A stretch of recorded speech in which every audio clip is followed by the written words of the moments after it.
Hello, and welcome back to the reMothering Masterclass with me, Simona VVH. Today, I am joined by Dr. Nicole LePera, also known as the holistic psychologist. And I'm about to introduce her, but I'm just excited.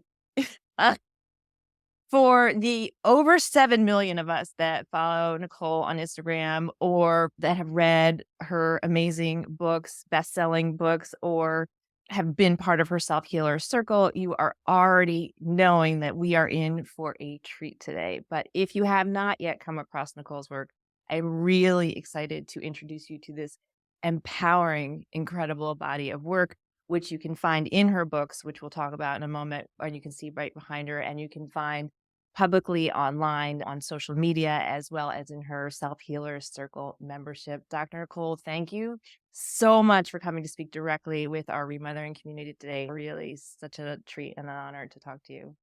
Oh, of course, Simona. Thank you all for having me. I'm grateful to be here. I thought since at the time of this recording, the new book's not out yet, I would lead us in through with a quote from the Orange Book. This is Nicole's New York Times bestselling How to Do the Work. I have to keep looking at the title because in my household, it's called The Orange Book. I picked a quote because it touches on the themes of both relational health and the importance of us having us, which is something we talk a lot about during the remothering masterclass. So achieving intimacy requires expressing your authentic self, as shadowy as it often can be. I love that. Without fear of being misunderstood or facing reproach or retribution. When we are in a safe space of mutual respect, I love that too. We can express our divergences without fear and still return to homeostasis. And then this is all in yellow, this next part I'm about to read. This knowledge that we have a core resting state within reach, core resting state within reach, gives us the flexibility to tolerate discomfort. Love that too, because it's not saying we're never going to be in discomfort. It's like to tolerate the discomfort.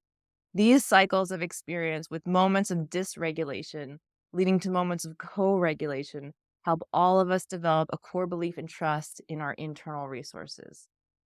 So that over to you. Like what can we say? I mean, I I feel like we could talk about that for 2 hours though. But what do we want to say about that? well, I'm really struck actually, Simona, at that particular quote because so much of what was shared in there, right? This idea of our own ability, and more often, I should say, than not our own inability, or at least believed inability, to actually create or to feel within reach of that internal state, and what, as you beautifully note it, right? What stress resilience, or what the point of navigating, or what we're supposed to do with our emotions really is, because it isn't to just get rid of them. We can't do that. And also what the point of relationships are. And it's to actually relate to other different individuals who have different thoughts and feelings and perspectives and lived experiences and ways of seeing the world. And in my opinion, and in a model of interdependence, that is where true collaboration and harmony really occurs. And ultimately, though, so many of us, as even adults, and we feel very shameful, I think, about this reality. At least speak from my experience, especially being a clinical psychologist. Right, I should just know how to navigate, right, my emotions. And the reality of it is, we don't feel within reach of that space. We aren't interacting with different others. We don't feel safe to. We've learned a conditional version of love. And again, I'm loving that paragraph because everything that it's describing, the next book, How to Be the Love You Seek, is really a deep dive into that. First, answering the Mhm. question of, well, why can't we, right?